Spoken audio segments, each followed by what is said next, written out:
الرحیم۔ آج ہمارے مغربی فکر و فلسفہ کورس کا 19واں سبق ہے اور شاید یہ آخری سبق ہے۔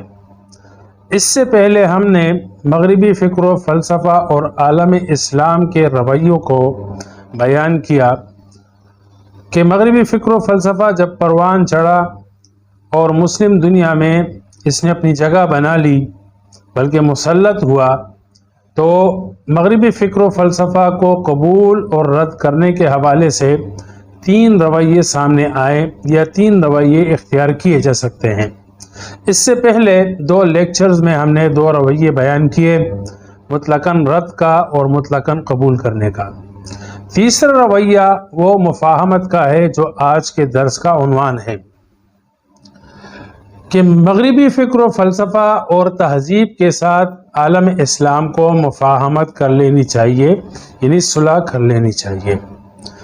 اس نظریے کی تائید میں جو دلائل یا وجوہات بیان کیے جاتے ہیں ان میں سب سے پہلی وجہ یہ ہے کہ اہل مغرب سے اگرچہ ہمارے اختلافات ہیں لیکن ہمیں پھر بھی گفتگو کا اور ڈائیلاگ کا راستہ اختیار کر لینا چاہیے تاکہ دونوں تہذیبوں میں مفاہمت پروان چڑھے اور پرامن طریقے سے ان اختلافات کا کوئی نہ کوئی حل نکل آئے۔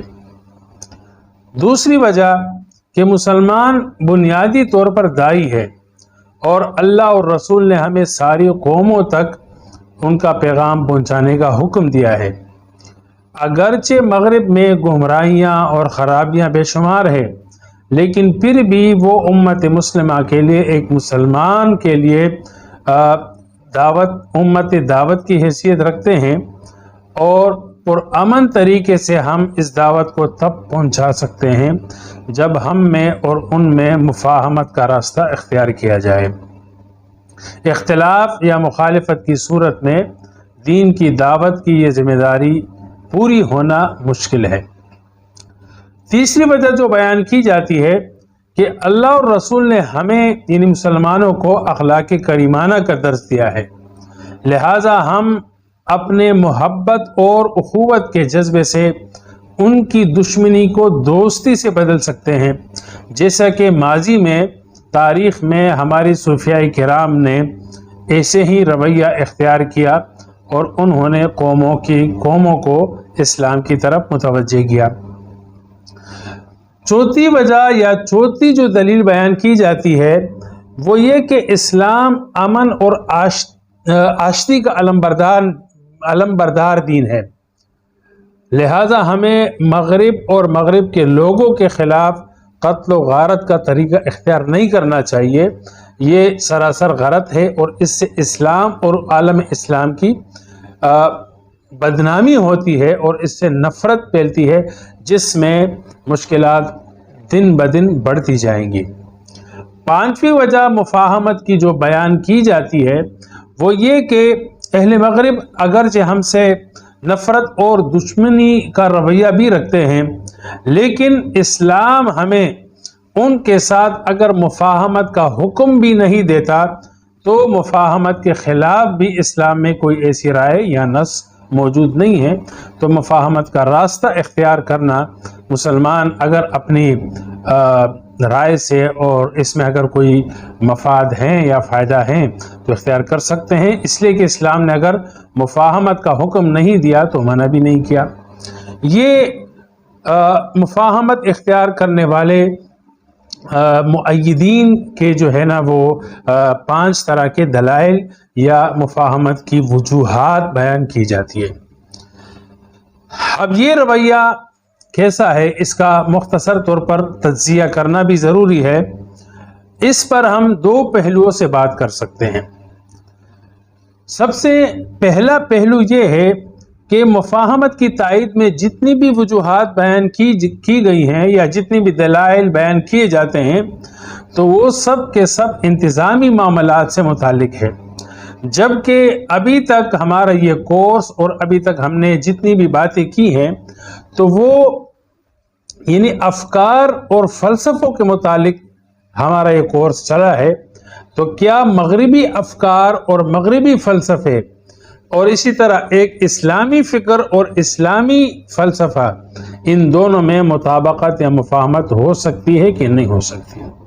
اگر یہ کہا جائے کہ اسلامی افکار اور اسلامی جو فلسفہ حیات ہے یہ مغربی فلسفہ حیات اور مغربی افکار میں مفاہمت کی راہ نکالے، اس کا مطلب یہ ہے کہ اسلام کے پاس کوئی ابدی فکر، ابدی عقیدہ یا ایک ابدی ضابطہ حیات نہیں ہے، جس میں زمانے کے ساتھ ساتھ کمیاں ہو سکتی ہے اور ان کمیوں کو انسانی افکار اور انسانی فلسفوں سے پر کیا جا سکتا ہے۔ جبکہ ایک مسلمان ہونے کی حیثیت سے ہمارا یہ ایمان ہے اور اللہ اور رسول کی تعلیمات سے بھی ہمیں یہ بات روز روشن کی طرح ملتی ہے کہ اسلام ایک فکر کا نام ہے اور وہ فکر اللہ اور رسول کی دیے گئے تعلیمات کے مطابق طے ہوتی ہے، اور اسلام ایک فلسفہ حیات اور ضابطہ حیات ہے جو کہ تا قیامت ہی اسے چلتا رہے گا۔ الیوم اکملت لکم دینکم واتممت علیکم نعمتی ورضیت لکم الاسلام دینا، کہ تا قیامت اب اسلام ہی اللہ کا دین اور تمام انسانیت کے لیے ضابطہ حیات ہے۔ تو اس میں انسانی افکار یا انسانی ضابطہ حیات، انسانی فلسفہ حیات، اس کی کوئی گنجائش نہیں ہے۔ اس لحاظ سے مفاہمت کو تو قبول نہیں کیا جا سکتا۔ دوسرا پہلو، جس طرح کہ ہم نے عرض کیا کہ جتنے دلائل بیان کیے جاتے ہیں یہ سب انتظامی اور دعوتی پہلو کے ہیں، اس میں بھی مفاہمت کو مطلقاً قبول نہیں کیا جا سکتا، کیونکہ مفاہمت کے دو تصور سامنے آتے ہیں، ایک مفاہمت صحیح ہوتی ہے اور ایک مفاہمت غلط ہوتی ہے۔ تو ہمیں مفاہمت کے صحیح اور غلط تصور کو بھی سمجھنا چاہیے۔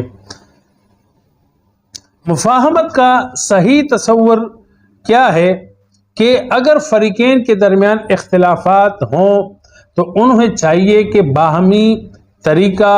باہمی گفتگو کا طریقہ اختیار کرے تاکہ براہ راست ایک دوسرے کے افکار کو اور رائے کو سمجھ سکے، اور اگر ان کے درمیان کوئی غلط فہمیاں ہیں تو ان غلط فہمیوں کو دور کر دیا جائے یا کم سے کم شدت کی حد سے کم کر دیا جائے، اور ایک باہمی امن و سکون سے اختلافات کو مخالفت اور دشمنی کے رنگ سے بچائیں۔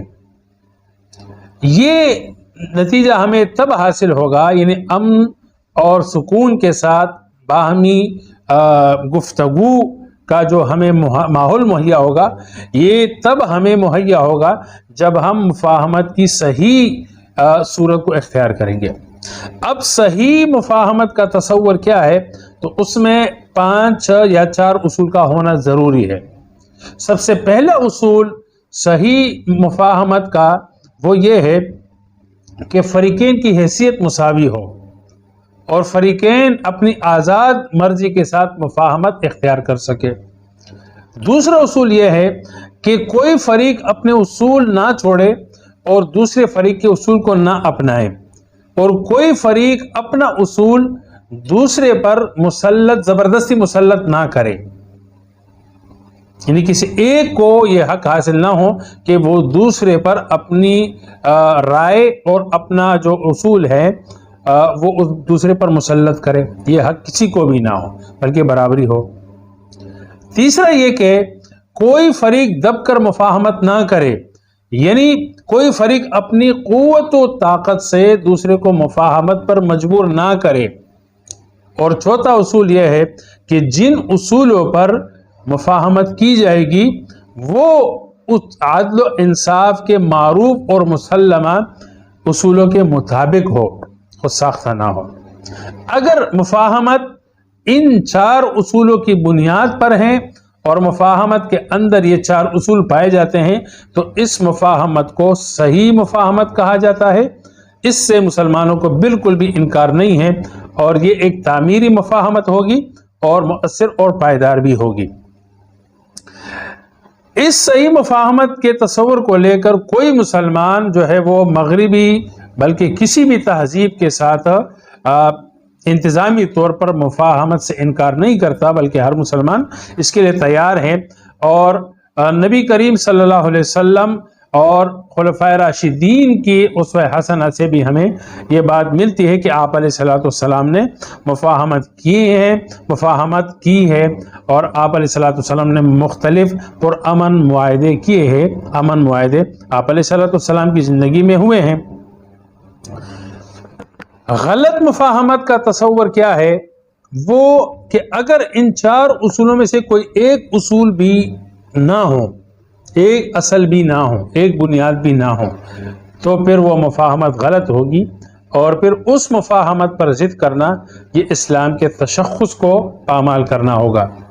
یا عالم اسلام ایک مسلمان معاشرے کا اور مسلم تہذیب کا جو ایک تشخص ہوتا ہے، تو وہ اس کو پھر قبول نہیں کرتا ایسی مفاہمت کو۔ وہ یہ کہ پہلا اصول یہ تھا کہ فریقین کی حیثیت برابر ہو۔ اگر فریقین کی حیثیت برابر نہیں ہے اور ہر ایک یا کوئی ایک جو ہے وہ آزاد مرضی سے مفاہمت نہ کر رہا ہو، تو پھر یہ مفاہمت صحیح نہیں ہوگی۔